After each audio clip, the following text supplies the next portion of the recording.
After the somber funeral for my father, a prominent shareholder, my brother-in-law caught us off guard by raising the delicate topic of inheritance.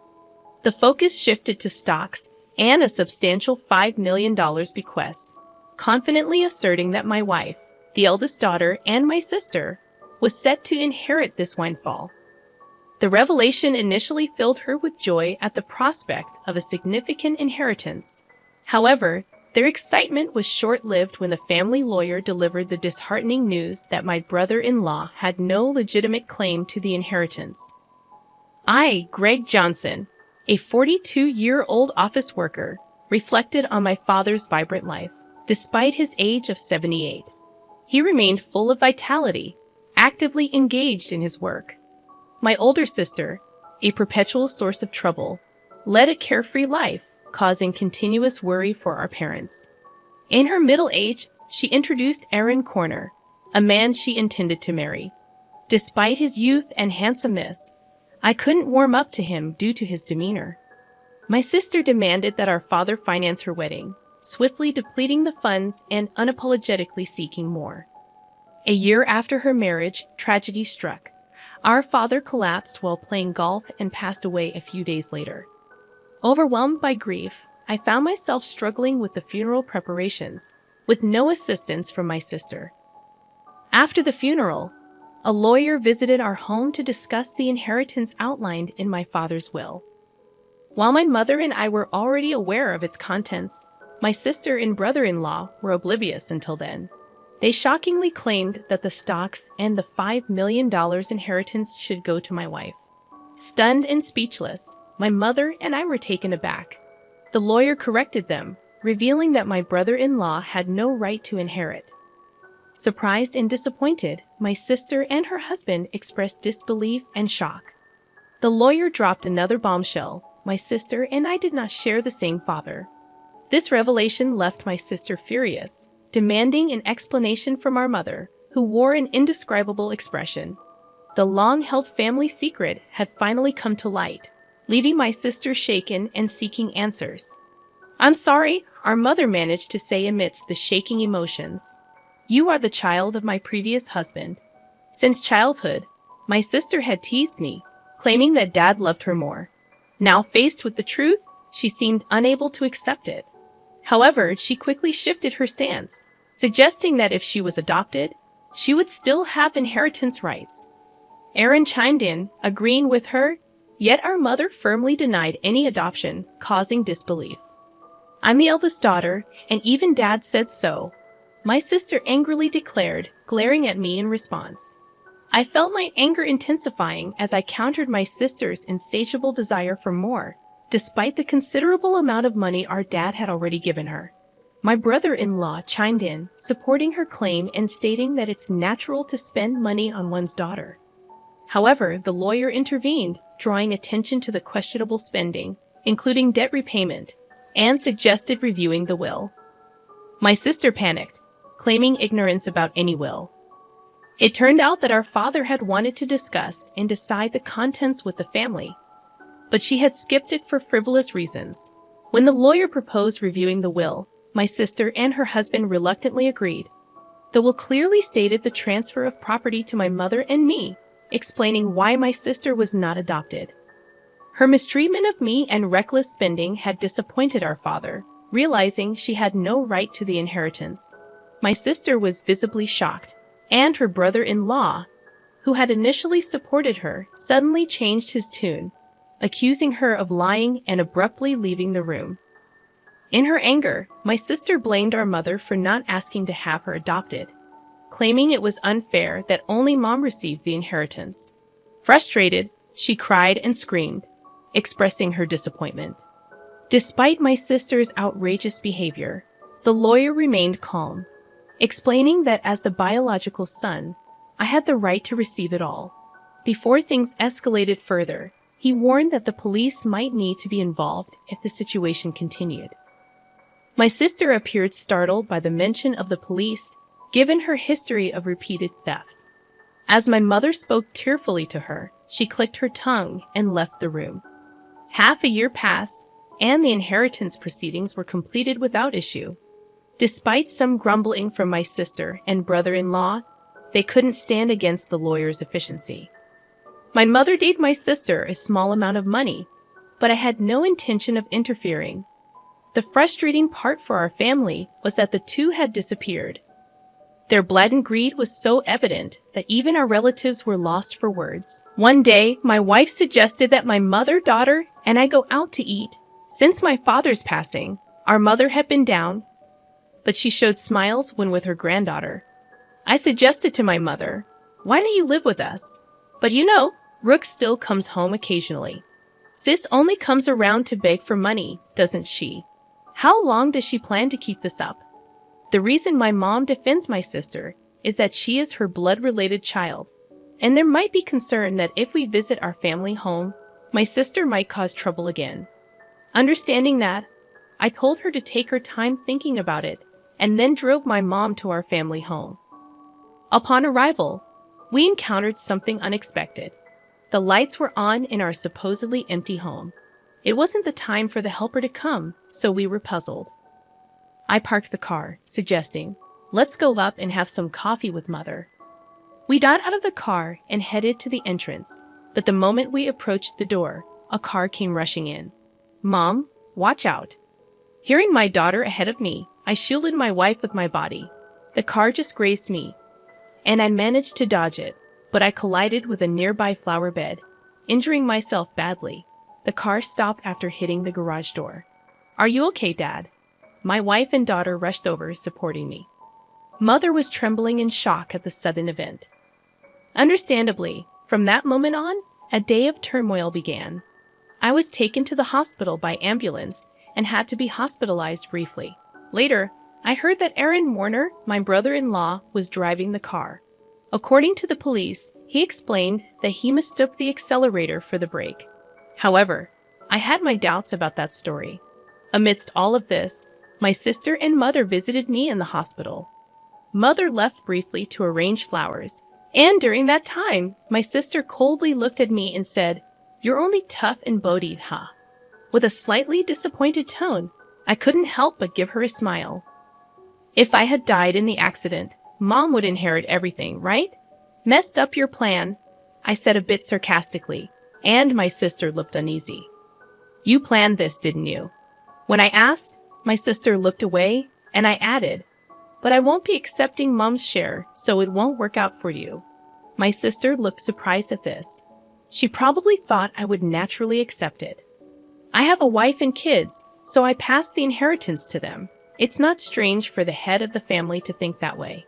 Even so, I've made a will early, like Dad did. My sister was taken aback at this. "What? So that means—" "Yeah, unfortunately, my share of the inheritance won't go to Mom."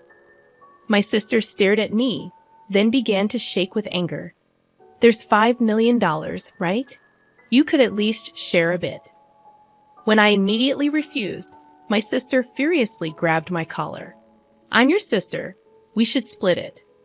Whether it was the amount of the inheritance that drove her mad, she continued to scream in a very aggressive voice. I felt pity for my sister. It's that greedy attitude that disappointed Dad. Don't you get it? My sister's face turned even redder, and she grabbed my neck. "Bro, stop it." Mother, who had just returned, scolded her loudly. Then the nurses, called by the nurses' call button, arrived and escorted my sister out of the room. Mother seemed to want to protect my sister, but my sister had lashed out at her too. As she left, she asked, "Why did she turn out like this?" Hearing Mother say this sadly, I felt a pain in my heart. Later, Mother's health deteriorated, and she fell off, gradually weakening. My wife and I started visiting the family home more frequently to support her, but this seemed to upset my sister. Probably she encountered my wife when coming to ask for money or heard about it from Mother. One day, my sister called my cell phone. "From now on, we will take care of Mom. You guys don't need to come. Watch this." All of a sudden, however, my sister wasn't listening and said, "We've already decided," before hanging up. My wife told me she had been turned away by my sister. Too concerned about how my sister, who had no experience in household chores or living, would manage, I quickly contacted Mother. To my surprise, I found out that my brother-in-law had experience in caregiving. Mother was still independent, not yet in a worrying state. This reassured me. However, within just a month, Mother was rushed to the hospital in an ambulance. It was said to be due to a medication dosage error. When we rushed to the hospital, Mother was shockingly weak. The doctors also seemed puzzled by her condition. I couldn't recall such a mistake ever happening before. Leaving my wife to care for Mother, I went to our family home, which was in a terrible state. Despite my mother's love for cooking, the usually well-stocked fridge was shockingly empty. Even the helper had been swiftly dismissed. Feeling ashamed of trusting my sister even a little, anger surged within me. Checking the safe where valuables were kept, I discovered a large amount of money missing from Mother's passbook. The passbook with the inheritance was secure in a bank locker, but there was hardly any money left for living expenses. Returning to my mother, I explained the situation and revealed my sister's betrayal. Brooke did such a thing. Mother seemed unaware of the passbook issue and showed a shocked expression. When asked about the medication error, she explained that my brother-in-law had prepared it and looked troubled. "Mom, I don't think you should let them into that house. They claimed they would take care of you. But the state of that house was the worst. And you've gotten so frail. Haven't they been feeding you properly?" Speaking with concern, I hung her head. "Mom, let's live together. I'll build a new house, and we can live there together." Moved by my suggestion, Mother shed tears. However, her condition continued to worsen. Despite the doctor's best efforts, they, along with my sister, seemed to weigh heavily on her. Ultimately, Mother passed away without recovering. When I went to the family home for the funeral, all the valuable items had disappeared. It seemed that my sister and brother-in-law, in need of money, had taken them. Standing in the desolate place, I was overcome with anger. I had to find a way to make my sister take responsibility for Mother's sake and as atonement for what she had done. I resolved to do something. The day after Mother's funeral, my sister and I met at the lawyer's office to discuss the inheritance. Condolences, but as her daughter, I'm entitled to Mother's inheritance. My sister said with a sense of superiority that made me laugh involuntarily. She seemed to be under some misconception. "Let's open the will then." As the lawyer revealed the contents of the will, my sister turned pale. "You're joking. Why, bro? You are not entitled to any of the inheritance. This is in accordance with Dad's wishes." My brother-in-law started to get angry, but the lawyer had nothing else to say except repeat the same thing. "This must be a mistake. Bro is her child, isn't she?" My brother-in-law suddenly became furious, throwing things off the table. "Are you trying to trick us? We won't let you get away with this. Give us the inheritance now." "Aaron, you planned to kill Mother, didn't you?" When I asked, my brother-in-law glared at me unpleasantly. "Oh, I wouldn't do such a thing." "Then why did the medication error occur?" My brother-in-law appeared annoyed. "I don't know anything about that. It's impossible that I can't inherit. You must have done something." My sister was getting more agitated. "Now I'm even behind on my condo payments." I was shocked.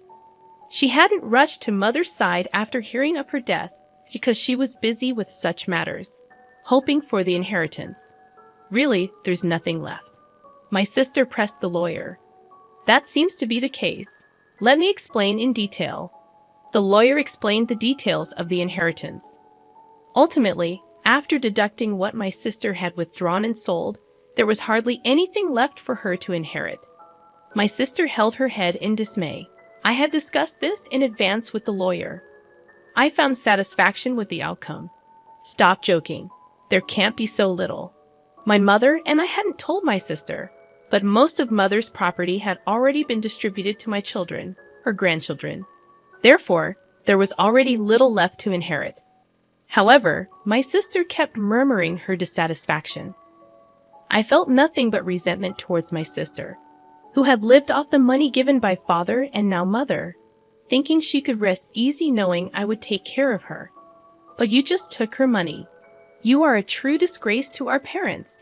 I raised my voice in frustration. "Caring for someone costs money, you know. Don't you understand? Then show me the receipts for what you spent on mom's care. I'll cover any necessary expenses. As I extended my hand, my sister turned pale and was at a loss for words. I threw those away. That's not good. Without receipts, it can't be proven as evidence. Hearing the lawyer's words, my sister struggled to find a response. During this, my brother-in-law tried to calm me down. Greg, your sister is in a tough spot. Maybe you could help her out a bit as family. I cannot. My immediate response left my brother-in-law speechless. I've been hurt by my sister for a long time. Frankly, I feel like it's karma, but you're the only siblings. Maybe just a little. He tried to say more, but I refused. I was filled with anger, and so was my brother-in-law, apparently. Dan, if that accident had worked out, Rook would have had the entire inheritance. What accident? Before I could ask, my brother-in-law started talking on his own. Because of this brother, things didn't go as planned. I was supposed to get a new car, but now there's barely enough money left even for repairs. My sister tried to stop him, but it was too late. That's a pretty serious statement. You could be accused of fraud.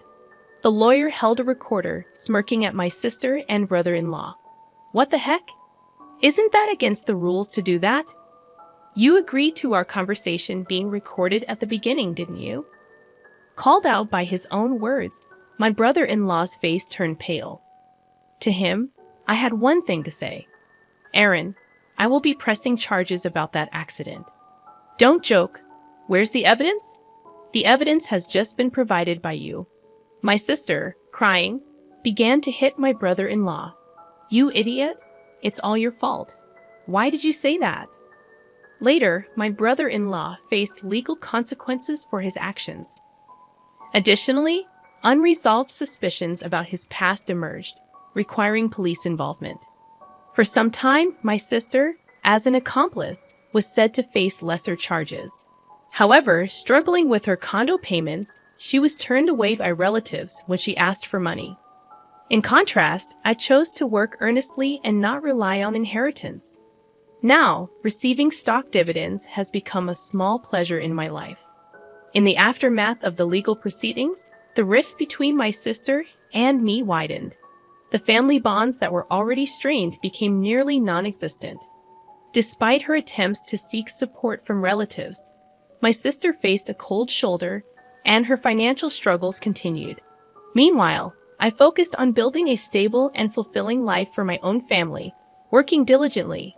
I found solace in providing for my wife and children without relying on the tumultuous inheritance battles that had plagued us. The stock dividends became not just a financial benefit, but a symbol of my commitment to a more secure and principled life. Over time, my sister's situation didn't improve. The consequences of her actions weighed heavily on her, both financially and emotionally. It became a stark reminder of the importance of responsible choices and the lasting impact they can have on one's life. As the years passed, I held no ill will towards my sister, recognizing that everyone faces their own battles and makes their own choices. Still, the events that unfolded served as a powerful lesson about the significance of integrity, responsibility, and the enduring consequences of one's actions. In the midst of the turmoil, I found strength in forging ahead with resilience, determined to create a future that wasn't tainted by past misfortunes. The dividends, once a mere financial gain, evolved into a testament to the enduring power of personal growth and the ability to rise above adversity. Life moved forward, and I embraced the opportunities to thrive, leaving behind the shadows of familial discord. The lessons learned from this chapter of my life became an integral part of shaping my values and decisions, ensuring a legacy built on principles rather than the pursuit of material gain. In the end, it was not the inheritance that defined my journey, but the choices made along the way. Choices that led to a life grounded in authenticity, resilience, and a commitment to building a better future for those I cared about the most.